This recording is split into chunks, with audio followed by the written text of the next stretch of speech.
Gold demonetisation, currency demonetisation ಕೇಳಿದ್ವಿ. ಆದ್ರೆ ಇದು ಗೋಲ್ಡ್ ಡಿಮಾನಿಟೈಸೇಷನ್ ಅಂದ್ರೆ ಏನು, ಇದ್ರ ಉದ್ದೇಶ ಏನು, ಗೌರ್ಮೆಂಟ್ ಆಫ್ ಇಂಡಿಯಾ ಇದು ಈ ಸ್ಕೀಮ್ ಏನಕ್ಕೆ ತರ್ತಾ ಇದೆ ಅನ್ನೋದ್ರ ಬಗ್ಗೆ ಡಿಸ್ಕಸ್ ಮಾಡೋಣ. ಇನ್ನು Jio political tensions, Israel, America ಮತ್ತು ಇರಾನ್ ಮಧ್ಯೆ ಯಾವ ತರ ನಡೀತಾ ಇದೆ ಮಾತುಕತೆಗಳು ಅನ್ನೋದ್ರ ಬಗ್ಗೆನೂ ಡಿಸ್ಕಸ್ ಮಾಡೋಣ. ಇನ್ನ ಮಾರ್ಕೆಟ್ ಬೌನ್ಸ್ ಬ್ಯಾಕ್ ಆಗ್ತಾ ಇದೆ, FIIs ಆಕ್ಟಿವಿಟೀಸ್ ಯಾವ ತರ ಇದೆ ಅನ್ನೋದನ್ನ ನೋಡೋಣ. ಬಿಗ್ ಡೀಲ್ಸ್ ಇಂಡಿಯಾಗೆ ಬರ್ತಾ ಇದಾವೆ, ಯಾವ್ಯಾವ ಕ್ಲಿಯರ್ ಆಗಿದಾವೆ, ಯಾವ್ದ್ರಲ್ಲಿ ಹೆಚ್ಚಿನ ಆಸಕ್ತಿ ತೋರಿಸ್ತಾ ಇದ್ದಾರೆ ಅನ್ನೋದ್ರ ಬಗ್ಗೆನೂ ಡಿಸ್ಕಸ್ ಮಾಡೋಣ. ನೆಕ್ಸ್ಟ್ ವೀಕ್ ಅಲ್ಲಿ ರಿಸಲ್ಟ್ಸ್ ಪರ್ವ ಇದೆ, ಅದ್ರ ಬಗ್ಗೆನೂ ಡಿಸ್ಕಸ್ ಮಾಡೋಣ. ಇನ್ನು ಗ್ಲೋಬಲ್ ಮಾರ್ಕೆಟ್ ಅಲ್ಲಿ ಯಾವ ಮಾರ್ಕೆಟ್ ಆಲ್ ಟೈಮ್ ಹಿಡಿದಿದೆ, ಮುನ್ನುಗ್ಗುತ್ತಿದೆ ಅನ್ನೋದ್ರ ಬಗ್ಗೆ ಡಿಸ್ಕಸ್ ಮಾಡ್ತಾ, ನಿಫ್ಟಿ ಲಾಸ್ಟ್ 1 ವೀಕ್ ಇಂದ ಯಾವ ತರ ರಿಯಾಕ್ಷನ್ ಮಾಡಿದೆ, ಇನ್ನು ಕಮಿಂಗ್ ಡೇಸ್ ಅಲ್ಲಿ ಯಾವ ತರ ರಿಯಾಕ್ಟ್ ಮಾಡುತ್ತೆ ಅನ್ನೋದನ್ನ ಅನಾಲಿಸಿಸ್ ಮಾಡ್ತಾ ಈ ವಿಡಿಯೋನ ಎಂಡ್ ಮಾಡೋಣ. ಈ ವಿಡಿಯೋ ಕಂಪ್ಲೀಟ್ ಆಗಿ ನೋಡಿ. ಮಿಸ್ಟರ್ ಪ್ರಾಫಿಟ್ ಕನ್ನಡ ಯೂಟ್ಯೂಬ್ ಚಾನಲ್ಗೆ ಸ್ವಾಗತ. ನಿಫ್ಟಿ 206 ಪಾಯಿಂಟ್ ಗೇನ್ ಆಗ್ಬಿಟ್ಟು ಮುನ್ನುಗ್ಗುತ್ತಿದ್ರೆ, ಇನ್ನು ಜಪಾನ್ ಮಾರ್ಕೆಟ್ 135 ಪಾಯಿಂಟ್ ಗೇನ್ ಆಗ್ಬಿಟ್ಟಿದೆ. ಇನ್ನು ಅಮೆರಿಕದ ಮಾರ್ಕೆಟ್ ಮಾತ್ರ 1096 ಪಾಯಿಂಟ್ ಗೇನ್ ಆಗ್ಬಿಟ್ಟು ಹೊಸ all time high, new all time high ಹೊಡಿತಾ ಇದೆ. ಸೊ ಈಗ ಗೋಲ್ಡ್ ಡಿಮಾನಿಟೈಸೇಷನ್ ಬಗ್ಗೆ ಮಾತಾಡೋಣ. ಗೌರ್ಮೆಂಟ್ ಆಫ್ ಇಂಡಿಯಾ ಇದು ಹೊಸದಾಗಿ ತರ್ತಾ ಇದೆಯಾ? ಇಲ್ಲ, ಇದು 2015 ಇಂದನೂ ಗೋಲ್ಡ್ ಡಿಮಾನಿಟೈಸೇಷನ್ ಇದೆ. ಆದ್ರೆ ಇದು ಬ್ಯಾಂಕ್ ಮಾತ್ರ ಪರ್ಮಿಷನ್ ಕೊಟ್ಟಿತ್ತು, ಈಗ ಜ್ಯುವೆಲರ್ ಶಾಪ್ ಪರ್ಮಿಷನ್ ಕೊಡ್ತಾ ಇದೆ. ಹಾಗಾದ್ರೆ ಏನು? ಮೊದಲೆಲ್ಲ ಎಲ್ರಿಗೂ ಗೊತ್ತು, ಕರೆನ್ಸಿ ಡಿಮಾನಿಟೈಸೇಷನ್ ಅಂದ್ರೆ ನೋಟ್ ಬ್ಯಾನ್ ಬಗ್ಗೆ ಎಲ್ರಿಗೂ ಗೊತ್ತಿದೆ. ಅದು ಮಾಡಿದ್ರೆ ಅದೇ ತರನೇ ಈಗ ಗೋಲ್ಡ್ ಡಿಮಾನಿಟೈಸೇಷನ್ ಅಂದ್ರೆ ಗೋಲ್ಡ್ ನ ನಿಷೇಧ ಮಾಡಲ್ಲ, ಭಯ ಪಡಬೇಡಿ, ನಿಷೇಧ ಮಾಡಲ್ಲ. ಗೋಲ್ಡ್ ಡಿಮಾನಿಟೈಸೇಷನ್ ಅಂದ್ರೆ ಒಂದು ಪ್ರೋಸೆಸ್ ಇದೆ. ಏನಂದ್ರೆ ಬ್ಯಾಂಕ್ಗೆ ಹೋಗ್ಬಿಟ್ಟು ಮೊದಲು ಕರಗಿಸ್ಬಿಟ್ಟು ಅದ್ರ ವ್ಯಾಲ್ಯೂನ ಸರ್ಟಿಫಿಕೇಟ್ ಆಗಿ ಕೊಡೋರು. ಆಗ ಅದನ್ನ ಇನ್ ಫ್ಯೂಚರ್ ಅಲ್ಲಿ ನಾವು ಗೋಲ್ಡ್ ಬೇಕಾದ್ರೆ ಗೋಲ್ಡ್ ತಗೋಬಹುದು. ಅದೇ ತರ ಪರ್ಮಿಷನ್ ಈಗ ಜ್ಯುವೆಲರ್ ಶಾಪ್ ಕೊಟ್ಟಿದ್ದಾರೆ. ಸೊ ಹಾಗಾದ್ರೆ ಇಂಡಿಯಾದಲ್ಲಿ ಎಷ್ಟು ಗೋಲ್ಡ್ ಇದೆ? ಗೋಲ್ಡ್ ಇಂಡಿಯಾದಲ್ಲಿ ಎಸ್ಟಿಮೇಷನ್ ಆಗ್ತಾ ಇರೋ ಪ್ರಕಾರ ಮಿನಿಮಮ್ ಅಂದ್ರೆ 25,000 ಟನ್ಗಳಷ್ಟಿದೆ. ನೋಡಿ, ಅಮೆರಿಕದ ಹತ್ರ ಇರೋದೇ, ಅಮೆರಿಕ ಸೆಂಟ್ರಲ್ ಬ್ಯಾಂಕ್ ಏನಿದೆ ಅಲ್ಲಿ ಇರೋದೇ 8,800 ಟನ್. ಆದ್ರೆ ಇಂಡಿಯಾದಲ್ಲಿ ಜನಗಳ ಹತ್ರ ಇರುವಂತದ್ದೇ 25,000 ಟನ್, ಅದಕ್ಕಿಂತ ಹೆಚ್ಚಿಗೆ ಇದೆ. ಇನ್ನು ಮ್ಯಾಕ್ಸಿಮಮ್ ಅಂತ ಹೇಳಿದ್ರೆ 50,000 ಟನ್, 50,000 ಟನ್ ವರೆಗೂ ಎಸ್ಟಿಮೇಷನ್ ಮಾಡ್ತಾ ಇದ್ದಾರೆ.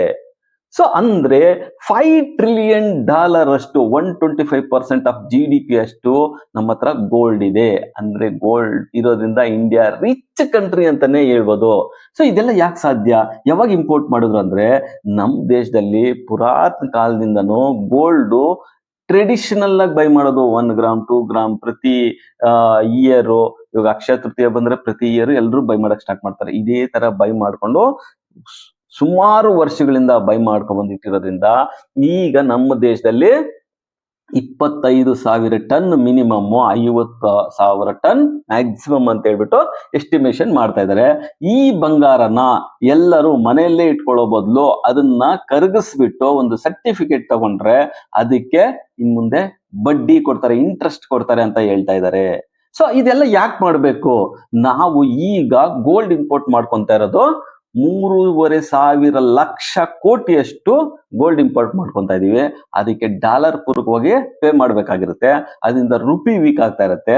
ಅದಕ್ಕೆ ಸ್ಟೇಬಲ್ ಮಾಡೋದಕ್ಕೆ ಅಂತಾನೆ ಈ ಸ್ಕೀಮು ತರ್ತಾ ಇದ್ದಾರೆ. ಅದು ಎಷ್ಟು ಎಫೆಕ್ಟಿವ್ ಆಗುತ್ತೆ ಅನ್ನೋದೇ ತುಂಬಾ ಇಂಪಾರ್ಟೆಂಟ್ ಆಗಿರುತ್ತೆ. ಹಾಗಾದ್ರೆ ಗೋಲ್ಡ್ ಜ್ಯುವೆಲರ್ಸ್ಗೆ ಪರ್ಮಿಷನ್ ಕೊಟ್ಟಿರೋದ್ರಿಂದ ಈ ರೂಲ್ಸ್ ಏನಾಗಿರುತ್ತೆ, ಇನ್ನು ಮುಂದೆ ಏನಾಗುತ್ತೆ ಅನ್ನೋದನ್ನ ನಾವು ಕಾದ್ ನೋಡ್ಬೇಕಾಗುತ್ತೆ. ಸೊ ಈಗ ಗೊತ್ತಾಯ್ತಲ್ಲ, ಗೋಲ್ಡ್ ಡಿಮಾನಿಟೈಸೇಷನ್ ಅಂದ್ರೆ ಗೋಲ್ಡ್ ನ ಸರ್ಕಾರ ಹಿಂಪಡಿಯೋದಲ್ಲ, ಅದನ್ನ ಕರಗಿಸ್ಬಿಟ್ಟು ಇಲ್ಲೇ ಸರ್ಕ್ಯುಲೇಟ್ ಮಾಡ್ತಾ ಇರುತ್ತೆ.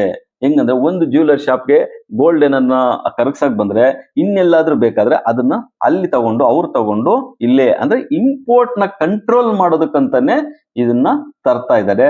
ನೋಡ್ಬೇಕಾಗಿದೆ ಇದು ಎಲ್ಲಿವರೆಗೂ ಹೋಗುತ್ತೆ ಅಂತ. ಇನ್ನು gold and silver last 3 days ಇಂದ ರ್ಯಾಲಿ ಸ್ಟಾರ್ಟ್ ಆಗಿದೆ. ಯಾಕಂದ್ರೆ ಒಂದು US ಜಾಬ್ ಡೇಟಾ ಅಂತೂ ಚೆನ್ನಾಗಿ ಬಂದಿದೆ, ಅದ್ರ ಜೊತೆಗೆ ಕ್ರೂಡ್ ಆಯಿಲ್ ಡೌನ್ ಆಗ್ತಾನೆ ಬರ್ತಾ ಇದೆ. ಸೊ ಕ್ರೂಡ್ ಆಯಿಲ್ ಸ್ಟೇಬಲ್ ಆಗಿ $70 ಪರ್ ಬ್ಯಾರಲ್ ಅಲ್ಲಿ ಸ್ಟೇಬಲ್ ಆಗ್ತಾ ಇದೆ. ಅದಕ್ಕೋಸ್ಕರನೇ ಹೇಳ್ತಾರೆ Kevin Warsh, Federal Reserve Bank chairman Kevin Warsh ಅವರು ಹೇಳ್ತಾರೆ 2% ಇನ್ಫ್ಲೇಷನ್ ಅನ್ನೋದು US ಅಲ್ಲಿ ಒಂದು ಬೆಂಚ್ ಮಾರ್ಕ್ ಏನ್ ಅಲ್ಲ ಅಂತ ಹೇಳ್ತಾ ಇದ್ದಾರೆ.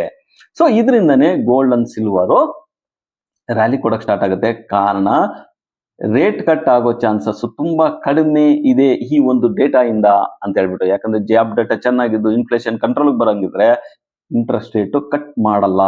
ಅದರಿಂದನೇ ಗೋಲ್ಡ್ ಅಂಡ್ ಸಿಲ್ವರ್ ರ್ಯಾಲಿ ಕೊಡ್ತು. ಈಗ ಅಟ್ ಪ್ರೆಸೆಂಟ್ಗೆ ಗೋಲ್ಡ್ 1,46,000 ಪರ್ 10 ಗ್ರಾಮ್ ಅಲ್ಲಿ ಇದ್ರೆ ಸಿಲ್ವರು 2,36,000 ಪರ್ ಕೆಜಿ ಅಲ್ಲಿ ಇದೆ. ಸೊ ಇದು ಒಂದು ಬಿಗ್ ರ್ಯಾಲಿ ಅಂತಾನೆ ಹೇಳ್ಬೋದು. ಲಾಸ್ಟ್ 3 days ಅಲ್ಲಿ ಗೋಲ್ಡ್ ಅನ್ನೋದು 37,000 ಅಷ್ಟು ಜಾಸ್ತಿ ಆಗಿದೆ 100 ಗ್ರಾಮ್ಗೆ. ಇನ್ನು ಸಿಲ್ವರ್ ನೋಡೋದಾದ್ರೆ 22,000 ಅಷ್ಟು ಜಾಸ್ತಿ ಆಗಿದೆ ಅಂತಾನೆ ಹೇಳ್ಬೋದು. ಸೊ ಇನ್ನು ಜಿಯೋಪೊಲಿಟಿಕಲ್ ಟೆನ್ಷನ್ಸ್ ಅಂತ ಬಂದಾಗ ಈಗ ಅಮೆರಿಕ, ಇರಾನ್ ಮತ್ತು ಇಸ್ರೇಲ್ ಏನು ಮಾತುಕತೆ ನಡೀತಾ ಇದೆ, ಇದ್ದದ್ದು ಮಾತುಕತೆ, ಈ ಮಾತುಕತೆ ಕಂಟಿನ್ಯೂ ಆಗ್ತಾನೆ ಇರುತ್ತೆ. ಇದು ಸುಮಾರು 1.5-2 ತಿಂಗಳಿಂದ ಹೇಳ್ಕೊಂಡು ಬರ್ತಾನೆ ಇದ್ದಾರೆ. US ಅವ್ರು ಹೇಳ್ತಾರೆ ನಮ್ಮ ಮಾತು ಒಪ್ತಾರೆ ಅಂತ ಹೇಳ್ತಿದ್ದಾರೆ, ಇರಾನ್ ಹೇಳ್ತಾರೆ ನಾವು ಒಪ್ತಿಲ್ಲ ಅಂತ ಹೇಳ್ತಿದ್ದಾರೆ. ಇದೇ ತರನೇ ಹೇಳ್ಕೊಂಡ್ ಬರ್ತಾ ಇದ್ದಾರೆ. ಆದ್ರೆ ಇನ್ ಮುಂದೆ ಈ ತರ ಮಾತುಕತೆಗೆ ಇಲ್ಲ ಯಾವುದೇ ಒಂದ್ ತರವಾದ ಸ್ಮಾಲ್ ಅಟ್ಯಾಕ್ಸ್ ಆದ್ರೂ ಸಹ ಇನ್ ಮುಂದೆ ಬಿಗ್ ಇಂಪ್ಯಾಕ್ಟ್ ಅಂತೂ ಆಗಲ್ಲ. ಯಾಕಂದ್ರೆ ಇದನ್ನು ಒಂಥರ ರಷ್ಯಾ ಮತ್ತು ಉಕ್ರೇನ್ ವಾರ್ ಯಾವ ತರ ಹೇಳ್ಕೊಂಡು ಹೋಗ್ತಾ ಇದೆಯೋ ಅದೇ ತರನೇ ಹೇಳ್ಕೊಂಡು ಹೋಗ್ತಾ ಇರುತ್ತೆ. ಇನ್ ಮುಂದೆ ದೊಡ್ಡ ಇಂಪ್ಯಾಕ್ಟ್ ಆಗಲ್ಲ ಅಂತಾನೆ ಹೇಳ್ಬೋದು.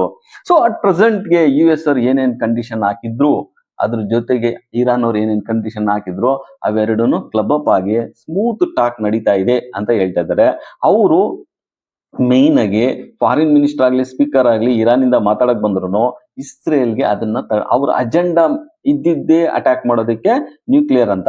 ಆದ್ರೆ ಅದು ಫುಲ್ಫಿಲ್ ಆಗಿಲ್ಲ ಅಂತ ಹೇಳ್ಬಿಟ್ಟು ಇವರಿಬ್ರು ಮಾತುಕತೆನ ಪಾಕಿಸ್ತಾನದಲ್ಲಿ ಇಟ್ಕೊಂಡಿದ್ದಾರೆ. ಸೊ ಅದರಿಂದಾನೆ ಇಸ್ರೇಲ್ ಅವರು ಟ್ರೈನ್ ಟು ಅಟ್ಯಾಕ್ ಅಂತ ಹೇಳ್ತಿದ್ದಾರೆ. ಆದ್ರೆ ಯಾವುದೇ ಒಂದು ಕ್ಲಾರಿಟಿ ಅಂತೂ ಇಲ್ಲ ಅಂತಾನೆ ಹೇಳ್ಬೋದು. ಸೊ ಜಿಯೋ ಪೊಲಿಟಿಕಲ್ ಟೆನ್ಷನ್ ಇದ್ಬಿಟ್ರೆ ಒಂದು ಬಿಗ್ ಟೆನ್ಷನ್ ಅಂತೂ ಯಾವ್ದು ಇಲ್ಲ ಅಂತಾನೆ ಹೇಳ್ಬೋದು.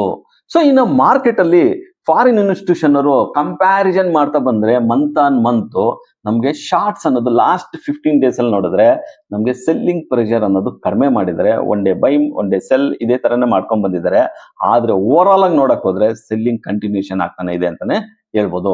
ಇನ್ನು ಫಾರಿನ್ ಇನ್ಸ್ಟಿಟ್ಯೂಷನ್ ಅವರು ಶಾರ್ಟ್ಸ್ ಅನ್ನೋದೇನಿದೆ ಇಂಡೆಕ್ಸ್ ಅಲ್ಲಿ ಅದನ್ನ ಕಂಟಿನ್ಯೂಷನ್ ಮಾಡ್ಕೊಂತಾನೆ ಹೋಗ್ತಾ ಇದಾರೆ. ಅಂದ್ರೆ ಇನ್ಕ್ರೀಸ್ ರೋಲ್ ಓವರ್ ಇನ್ಕ್ರೀಸ್ ಮಾಡ್ತಾನೆ ಹೋಗ್ತಾ ಇದಾರೆ ಅಂತಾನೆ ಹೇಳ್ಬೋದು. ಸೊ ಹಾಗಾದ್ರೆ ಬಿಗ್ ಡೀಲ್ಸ್ ಯಾವುವು? ಸೊ ಬಿಗ್ ಡೀಲ್ಸ್ ಏನು ಮಾತಾಡ್ಕೊಂತಿದ್ರು ಲಾಸ್ಟ್ 1 year ಇಂದ AI ಕಾರಣದಿಂದನೇ IT ಕಂಪ್ನಿಗಳು ಒಂದು ಬಿಗ್ ಫಾಲ್ ಆಗಿ ಬರ್ತಾ ಇದ್ವು. ಆ IT ಕಂಪ್ನಿಗಳಿಗೆ ನಿನ್ನೆ HCL ಟೆಕ್ಗೆ $1.14 ಬಿಲಿಯನ್ ಅಷ್ಟು AI ಕಂಪನಿಯಿಂದ ಒಂದು ದೊಡ್ಡ ಪ್ರಾಜೆಕ್ಟ್ ಇಂಡಿಯಾಗೆ ಬಂದಿದೆ. ಅದರಿಂದನೇ IT ಕಂಪ್ನಿಗಳು ಏನೊಂದು ಬಿಗ್ ಫಾಲ್ ಆಗ್ತಾ ಇತ್ತು, ಆದ್ರೆ ಗುರುವಾರ ಮತ್ತು ಶುಕ್ರವಾರ ಒಂದು ರಿಕವರಿ, ಒಂದು ಬೌನ್ಸ್ ಬ್ಯಾಕ್ ಅನ್ನು ಕೊಟ್ಟಿದ್ದಾವೆ. ಆಲ್ಮೋಸ್ಟ್ 5 to 10% ಅಷ್ಟು ರಿಕವರಿ ಕೊಟ್ಟಿದ್ದಾವೆ. ಅಂದ್ರೆ ಈಗ AI ಕಂಪ್ನಿಗಳ ಮುಖ ಇಂಡಿಯಾಗೆ ಮಾಡ್ತಾ ಇದ್ದಾವೆ IT ಕಂಪ್ನಿಗಳದ್ದು ಅಂತಾನೆ ಹೇಳ್ಬೋದು. ಸೊ ಹಾಗಾದ್ರೆ ಇನ್ ಫ್ಯೂಚರ್ ಅಲ್ಲಿ ಯಾವ ತರ ಪ್ರಾಜೆಕ್ಟ್ ಬರುತ್ತೆ, ಇಂಡಿಯಾಗೆ ಯಾವ ತರ ಬೆನಿಫಿಟ್ ಆಗುತ್ತೆ? ಯಾಕಂದ್ರೆ ಅಟ್ ಪ್ರೆಸೆಂಟ್ಗೆ ಏನ್ AI ಕಂಪ್ನಿಗಳು ಇವಾಗ ಬ್ರಾಡ್ಕಾಮ್ ಇರ್ಬೋದು, ಒರಾಕಲ್ ಇರ್ಬೋದು, ಅಸೆಂಚರ್ ಇರ್ಬೋದು AI ಅಲ್ಲಿ ಇನ್ವೆಸ್ಟ್ ಮಾಡ್ಬಿಟ್ಟು ನಷ್ಟ ಹೋಗಿದ್ವೋ ಅದು ಈಗ ಇಂಡಿಯಾಗೆ ವರದಾನ ಆಗೋ ಸಾಧ್ಯತೆ ಹೆಚ್ಚಾಗಿದೆ ಅಂತಾನೆ ಹೇಳ್ಬೋದು. ಇದ್ರ ಜೊತೆಗೆ ಡಿಫೆನ್ಸ್ DCA ಏನಿತ್ತು, ಡಿಫೆನ್ಸ್ ಕೌನ್ಸಿಲ್, ಡಿಫೆನ್ಸ್ ಅವ್ರು ಏನಿತ್ತು ಅದು ಒಂದು ಬಿಗ್ ಪ್ರಾಜೆಕ್ಟ್ ಬಂದಿದೆ, ನಿನ್ನೆ ಅಪ್ರೂವ್ ಆಗಿದೆ. ಆಲ್ಮೋಸ್ಟ್ 1 lakh crore ಅಷ್ಟು ಡಿಫೆನ್ಸ್ಗೆ ಒಂದು ದೊಡ್ಡ ಪ್ರಾಜೆಕ್ಟ್ ಬಂದಿದೆ ಅಂತಾನೆ ಹೇಳ್ಬೋದು. ಸೊ ಇದು ಬಂದ್ಬಿಟ್ಟು ಡಿಫೆನ್ಸ್ ಸೆಕ್ಟರ್ಸ್ಗೆ ಒಂದು ಗುಡ್ ನ್ಯೂಸ್ ಆಗಿದೆ. ಸೊ ಇನ್ ಫ್ಯೂಚರ್ ಅಲ್ಲಿ ಒಳ್ಳೆ ಮೂವ್ಮೆಂಟ್ ಕೊಡೋ ಸಾಧ್ಯತೆ ಹೆಚ್ಚಾಗಿದೆ. ಸೊ ಇನ್ನು ಇದನ್ನ ಬಿಟ್ರೆ ಇನ್ನು ನೆಕ್ಸ್ಟ್ ಬಂದ್ಬಿಟ್ಟು ಕಮಿಂಗ್ ಡೇಸ್ ಅಲ್ಲಿ ಒಂದು ರಿಸಲ್ಟ್ಸ್, ಕ್ವಾರ್ಟರ್ಲಿ ರಿಸಲ್ಟ್ಸ್ ಅನೌನ್ಸ್ಮೆಂಟ್ ಇದೆ. ಫಸ್ಟ್ IT ಸೆಕ್ಟರ್ ಇರೋದೇ TCS 9th July ಅಲ್ಲಿ ರಿಸಲ್ಟ್ ಅನೌನ್ಸ್ ಮಾಡ್ತಾ ಹೋಗ್ತಾ ಇರುತ್ತೆ. ಸೊ ಹಾಗಾದ್ರೆ ಇನ್ನು ಮಾರ್ಕೆಟ್ ಯಾವ ದಿಕ್ಕಲ್ಲಿ ಹೋಗ್ಬೇಕು ಅನ್ನೋದು, IT ಸೆಕ್ಟರ್ಗಳು ಯಾವ ತರ ಪರ್ಫಾರ್ಮೆನ್ಸ್ ಮಾಡುತ್ತೆ ಅನ್ನೋದು July 9th ಆಫ್ಟರ್ ಮಾರ್ಕೆಟ್ ಅಲ್ಲಿ ಬರುತ್ತೆ. ಆಗ ಒಂದು ಡಿಸೈಡ್ ಆಗುತ್ತೆ ಅಂತಾನೆ ಹೇಳ್ಬೋದು. ಸೊ ಯಾವ ಡೈರೆಕ್ಷನ್ ಅಲ್ಲಿ ಇರುತ್ತೆ IT ಸೆಕ್ಟರ್ ಇನ್ ಮುಂದೆ. ಅಟ್ ಪ್ರೆಸೆಂಟ್ಗೆ IT ಸೆಕ್ಟರ್ ವೀಕ್ ಆಗಿ ರಿಸಲ್ಟ್ ಬಂದ್ರು, ಅಂದ್ರೆ ಎಕ್ಸ್ಪೆಕ್ಟೆಡ್ ರಿಸಲ್ಟ್ಸ್ ಬಂದ್ರು ಸಾಕು IT ಸೆಕ್ಟರ್ ರ್ಯಾಲಿ ಸ್ಟಾರ್ಟ್ ಆಗ್ತಾವ ಅಂತಾನೆ ಹೇಳ್ಬೋದು. ಇನ್ನು ಗ್ಲೋಬಲ್ ಮಾರ್ಕೆಟ್ ಬಗ್ಗೆ ಹೇಳೋದಾದ್ರೆ Japan market near to all time high ಅಲ್ಲೇ ಇದೆ. ಸೊ ಏಷ್ಯನ್ ಮಾರ್ಕೆಟ್ ಅಲ್ಲಿ ಕೊರಿಯಾ ಮಾರ್ಕೆಟ್ ಇರ್ಬೋದು, ಇಲ್ಲ ಶಾಂಘೈ ಮಾರ್ಕೆಟ್ ಇರ್ಬೋದು, ಜಪಾನ್ ಮಾರ್ಕೆಟ್ ಇರ್ಬೋದು, ಒಳ್ಳೆ ಪರ್ಫಾರ್ಮೆನ್ಸ್ ಮಾಡಿದೆ. ಇನ್ನ ಅಮೆರಿಕದ ಡೌಜನ್ ಮಾರ್ಕೆಟ್ ಮಾತ್ರ ಲಾಸ್ಟ್ ವೀಕ್ ಅಲ್ಲಿ 2 ದಿವಸ ನ್ಯೂ ಆಲ್ ಟೈಮ್ ಹೈ ಹೊಡ್ಕೊಂಡು ಹೋಗ್ತಾನೆ ಇದೆ. ಅಂದ್ರೆ ಲಾಸ್ಟ್ ವೀಕ್ ಅಲ್ಲಿ 1050 ಪಾಯಿಂಟ್ಸ್ ಗೇನ್ ಆಗ್ಬಿಟ್ಟು ಈಗ new all time high 52,000 mark ಅಲ್ಲಿ ಟ್ರೇಡ್ ಆಗ್ತಾ ಇದೆ. ಸೊ ಅಂದ್ರೆ ಅಮೆರಿಕದ ಮಾರ್ಕೆಟ್ ಮಾತ್ರ IT ಕಂಪ್ನಿಗಳು ಇಷ್ಟು ಬೀಳ್ತಿದ್ರು ನ್ಯೂ ಆಲ್ ಟೈಮ್ ಹೈ ಹೊಡ್ಕೊಂತಾನೆ ಹೋಗ್ತಾ ಇದೆ. ಆದ್ರೆ ಇಲ್ಲಿ ಒಂದು ಫ್ಲಾಶ್ ನ್ಯೂಸ್ ಏನ್ ಗೊತ್ತಾ, ಡೊನಾಲ್ಡ್ ಟ್ರಂಪ್ ಅವ್ರ ಮೇಲೆ ಒಂದು ಆರೋಪ ಇದೆ, ಮಾರ್ಕೆಟ್ ಮ್ಯಾನಿಪ್ಯುಲೇಷನ್ ಅಂತ ಹೇಳ್ಬಿಟ್ಟು. ಲಾಸ್ಟ್ 1 year ಅಲ್ಲಿ 22,000 ಟ್ರೇಡ್ಸ್ ಮಾಡಿದ್ದಾರೆ, ಇದರಿಂದ 19,000 crores ಅಷ್ಟು ಲಾಭ ಮಾಡಿದ್ದಾರೆ. ಇದಕ್ಕೆ ಅವರು ಏನು ಇದ್ದ ಟೈಮಲ್ಲಿ market gap up gap down ಆಗೋದಕ್ಕೆ ಒಂದು ನ್ಯೂಸ್ ಬಿಡುಗಡೆ ಮಾಡ್ತಿದ್ರು, ಒಂದು ಅನೌನ್ಸ್ಮೆಂಟ್ ಮಾಡ್ತಿದ್ರು. ಇದು ಮೇನ್ ರೀಸನ್ ನ ಬಳಸ್ಕೊಂಡು ಡೊನಾಲ್ಡ್ ಟ್ರಂಪ್ ಅವರು 19,000 crores ಅಷ್ಟು ಪ್ರಾಫಿಟ್ ಮಾಡಿದ್ದಾರೆ ಅಂತ ಹೇಳ್ತಾರೆ.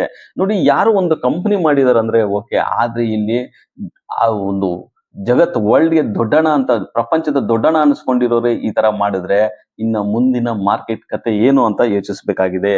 ಸೊ ಈಗ ಇನ್ನ ಇಂಡಿಯನ್ ಮಾರ್ಕೆಟ್ ಅಲ್ಲ ನೋಡೋದಾದ್ರೆ, Nifty good performance 200 points gain ಆಗಿದೆ ಲಾಸ್ಟ್ ವೀಕ್ ಅಲ್ಲಿ. ಅದಕ್ಕೆ ಮೇನ್ ಇನ್ನು ಕಮಿಂಗ್ ಡೇಸ್ ಅಲ್ಲಿ ನಿಫ್ಟಿ ಯಾವಾಗ 24,200 ಎಬೋ ಇದ್ರೆ ಗುಡ್ ಬೈಯಿಂಗ್ ಝೋನ್ ಆಗೇ ಇರುತ್ತೆ. ರೆಸಿಸ್ಟೆನ್ಸ್ ಬಂದ್ಬಿಟ್ಟು 24,880 ಇರುತ್ತೆ. ಯಾಕಂದ್ರೆ ಯಾವುದೇ ಒಂದು ಮೂವಿಂಗ್ ಆವರೇಜ್ ನೋಡೋದಾದ್ರೆ ಇಲ್ಲ, ಪ್ರೀವಿಯಸ್ ಹೈ ಬ್ರೇಕ್ ಏನಿತ್ತು 24,400 ಬ್ರೇಕ್ ಆದ್ರೆ ಗುಡ್ ಸ್ಟ್ರಾಂಗ್ ಆಗಿ ನಿಫ್ಟಿ ಮೂವ್ ಆಗೋ ಸಾಧ್ಯತೆ ಹೆಚ್ಚಾಗಿರುತ್ತೆ. ಸೊ ಹಾಗಾದ್ರೆ ನಿಫ್ಟಿ ಮೂವ್ ಆಗೋದಕ್ಕೆ ಪೂರಕವಾಗಿರೋದು ಏನು? ಕ್ರೂಡ್ ಆಯಿಲ್ ಏನಿತ್ತು, ಕ್ರೂಡ್ ಆಯಿಲ್ ಇದ್ದದ ಮುಂಚೆ ಏನಿತ್ತು ಈಗ ಅದೇ ಪ್ಲೇಸ್ಗೆ ಬಂದು ನಿಂತಿದೆ ಅಂತ ಹೇಳ್ಬೋದು. ಇದ್ದದ ಮುಂಚೆ $70 ಬ್ರೆಂಟ್ ಕೂಡಿತ್ತು, $122 ವರೆಗೂ ಹೋಯ್ತು. ಈಗ $70 ರೇಂಜ್ಗೆ ಬಂದು ಸಸ್ಟೈನ್ ಆಗ್ತಾ ಇದೆ. ಇದು ಇಂಡಿಯಾಗೆ ಬೆನಿಫಿಟ್. ಇನ್ನು ಫಾರಿನ್ ಇನ್ಸ್ಟಿಟ್ಯೂಷನ್ ಅವರು ಯಾವುದೇ ಒಂದು ಬಿಗ್ ಸೆಲ್ ಆಫ್ ಆಗ್ತಿಲ್ಲ, ಮಾರ್ಕೆಟ್ ಬೌನ್ಸ್ ಬ್ಯಾಕ್ ಆಗ್ತಾ ಇದೆ. ಅವ್ರೇನಾದ್ರೂ ಇರೋ ಶಾರ್ಟ್ಸ್ ನ ಕವರ್ ಮಾಡಿದ್ರು ಮಾರ್ಕೆಟ್ ಮೇಲೆ ಹೋಗೋ ಚಾನ್ಸಸ್ ಜಾಸ್ತಿ ಇರುತ್ತೆ. ಇನ್ನು GST ಕಲೆಕ್ಷನ್ ಬಗ್ಗೆ ಹೇಳೋದಾದ್ರೆ 13% ಅಷ್ಟು, ಮೋರ್ ದೆನ್ 13% ಅಷ್ಟು ಇನ್ಕ್ರೀಸ್ ಆಗ್ತಾ ಹೋಗಿದೆ. ಅಂದ್ರೆ 2 lakh crores ನಿಯರ್ಲಿ ಅಷ್ಟು ನಾವು ಅಚೀವ್ ಮಾಡ್ತಾ ಇದ್ದೀವಿ. ಅಂದ್ರೆ ಜೂನ್ ಮಂತ್ ಅಲ್ಲಿ 2 lakh crores ಅಷ್ಟು GST ಕಲೆಕ್ಷನ್ ಆಗಿದೆ. ಸೊ ಇವೆಲ್ಲ ಇಂಡಿಯಾ ಡೇಟಾಗೆ ಪೂರಕವಾಗಿದೆ. ಇನ್ನು ನೆಕ್ಸ್ಟ್ ಬಂದ್ಬಿಟ್ಟು ರಿಸಲ್ಟ್ಸ್, IT ರಿಸಲ್ಟ್ಸ್ ಬರ್ತವೆ, ಎಲ್ಲ ರಿಸಲ್ಟ್ಸ್ ಬರ್ತಾ ಇರ್ತವೆ. ರಿಸಲ್ಟ್ಸ್ ಈ ಸಿಚುಯೇಷನ್ ಅಲ್ಲಿ ಒಂದು ಎಕ್ಸ್ಪೆಕ್ಟೆಡ್ ರಿಸಲ್ಟ್ಸ್ ಬಂದ್ರೆ ಸಾಕು, ಇನ್ನು ಮಾರ್ಕೆಟ್ ಮೇಲೆ ಹೋಗೋದಕ್ಕೆ ಸುಗಮ ದಾರಿ ಅಂತ ಹೇಳ್ಬೋದು. ಸೊ ಏನಿದೆ ಇನ್ನ 25,000 ಅಂತ ಹೋದ್ರೆ ಮಾತ್ರ ಆಮೇಲೆ ಫ್ಲೇ ಆಗುತ್ತೆ ಅಂತಾನೆ ಹೇಳ್ಬೋದು. ಯಾಕಂದ್ರೆ ಇಂಡಿಯನ್ ಮಾರ್ಕೆಟ್ ಬಿಟ್ರೆ ಇನ್ನು ಮಿಕ್ಕಿದ ಎಲ್ಲಾ ಮೇನ್ ಇಂಡೆಕ್ಸಸ್ ಆಲ್ ಟೈಮ್ ಹೈಯಲ್ಲೇ ಟ್ರೇಡ್ ಆಗ್ತಾ ಇದೆ. ಸೊ ಇನ್ನು ಕಮಿಂಗ್ ಡೇಸ್ ಅಲ್ಲಿ ಈಗ ನಿಫ್ಟಿ ಬಗ್ಗೆ ಆಯ್ತು. ಇನ್ನು ಸೆಕ್ಟರಲ್ ವೈಸ್ ನೋಡೋದಾದ್ರೆ ನಮ್ಗೆ IT ಸೆಕ್ಟರ್ ಆಗ್ಲಿ ಇಲ್ಲ ಡಿಫೆನ್ಸ್ ಸೆಕ್ಟರ್ ಆಗ್ಲಿ ಕಮಿಂಗ್ ಡೇಸ್ ಅಲ್ಲಿ ಚೆನ್ನಾಗಿ ಓಡುತ್ತೆ, ಅಂದ್ರೆ ಮೂವ್ ಆಗೋ ಚಾನ್ಸಸ್ ಜಾಸ್ತಿ ಇದೆ ಅಂತಾನೆ ಹೇಳ್ಬೋದು. ಕಾರಣ ಈಗ ಒಳ್ಳೆ ಪ್ರಾಜೆಕ್ಟ್ಸ್ ಬರ್ತಾ ಇದಾವೆ, ಆ ಒಂದು ಬೇಸ್ ಮೇಲೆನೆ ಮುನ್ನುಗ್ಗೋ ಚಾನ್ಸಸ್ ಜಾಸ್ತಿ ಇದೆ ಅಂತಾನೆ ಹೇಳ್ಬೋದು. ನಾವು ಯಾವುದೇ ಒಂದು ಬೈ ಅಂಡ್ ಸೆಲ್ ಮಾಡ್ಬೇಕಾದ್ರೂ ಡಿಪ್ ಆನ್ ಬೈ ಮಾಡ್ತಾ ಹೋಗ್ಬೇಕು. ಯಾವುದೇ ಒಂದು ಸ್ಟಾಕ್, ಎಕ್ಸಾಂಪಲ್ ಒಂದು IT ಸ್ಟಾಕ್ ತಗೊಂಡ್ರು ಅಷ್ಟೇ, ಎಕ್ಸಾಂಪಲ್ ತಗೊಂತಿದ್ದೀನಿ ಅಷ್ಟೇ. ನೀವು ಎನಿ ಬೈಯಿಂಗ್ ಅಂಡ್ ಸೆಲ್ಲಿಂಗ್ ಮಾಡ್ಬೇಕಾದ್ರೆ ನಿಮ್ ಫೈನಾನ್ಷಿಯಲ್ ಅಡ್ವೈಸರ್ ನ ಕನ್ಸಲ್ಟ್ ಮಾಡಿ ಬೈ ಮಾಡಿ. ಎಕ್ಸಾಂಪಲ್ ಒಂದು ಇನ್ಫಿ ಅಂತ ತಗೊಂಡಾಗ ನಾವು 1,000 ಒಂದು ರೇಂಜ್ ಅಂತ ತಗೊಂಡಾಗ ಅದ್ರ ಕೆಳಗಡೆ ಬಂದಾಗ ಡಿಪ್ ಆನ್ ಬೈ ಮಾಡ್ತಾ ಇದ್ದಾಗ ನಾವು ಒಳ್ಳೆ ಪ್ರೈಸ್ಗೆ ಆವರೇಜ್ ಆಗ್ಬಿಟ್ಟು ಒಂದು ಮೂಮೆಂಟ್ ಕೊಟ್ರೆ ಸಾಕು. ಸೊ ಆಗ ಒಳ್ಳೆ ಪ್ರಾಫಿಟ್ ಮಾಡೋ ಸಾಧ್ಯತೆ ಹೆಚ್ಚಾಗಿರುತ್ತೆ ಅಂತಾನೆ ಹೇಳ್ಬೋದು. ಸೊ ಈಗ ಯಾರ್ಯಾರು ಮ್ಯೂಚುವಲ್ ಫಂಡ್ ಅಲ್ಲಿ ಅಕ್ಯುಮುಲೇಟ್ ಮಾಡ್ಕೊಂಡ್ ಬಂದಿರ್ತೀರೋ ಈ ಮೂವ್ ಅಲ್ಲಿ ನಿಮ್ಗೆ ಒಳ್ಳೆ ರಿಟರ್ನ್ಸ್ ಸಿಗೋ ಸಾಧ್ಯತೆ ಹೆಚ್ಚಾಗಿದೆ ಅಂತಾನೆ ಹೇಳ್ಬೋದು. ಸೊ ಇಷ್ಟೆಲ್ಲ ಇನ್ಫಾರ್ಮೇಶನ್ ನ ಕಲೆಕ್ಟ್ ಮಾಡಿ ನಮ್ಮ ಟೀಮು ನಿಮ್ ಮುಂದೆ ತಂದಿದೆ. ಸೊ ವ್ಯಾಲ್ಯೂಬಲ್ ಅನ್ಸಿದ್ರೆ ಲೈಕ್ ಮಾಡಿ, ಇನ್ ಮರಿದೆ ಕಮೆಂಟ್ ಮಾಡಿ, ನಮ್ಮ ಚಾನಲ್ ನ ಶೇರ್ ಮಾಡಿ, ಸಬ್ಸ್ಕ್ರೈಬ್ ಮಾಡಿ.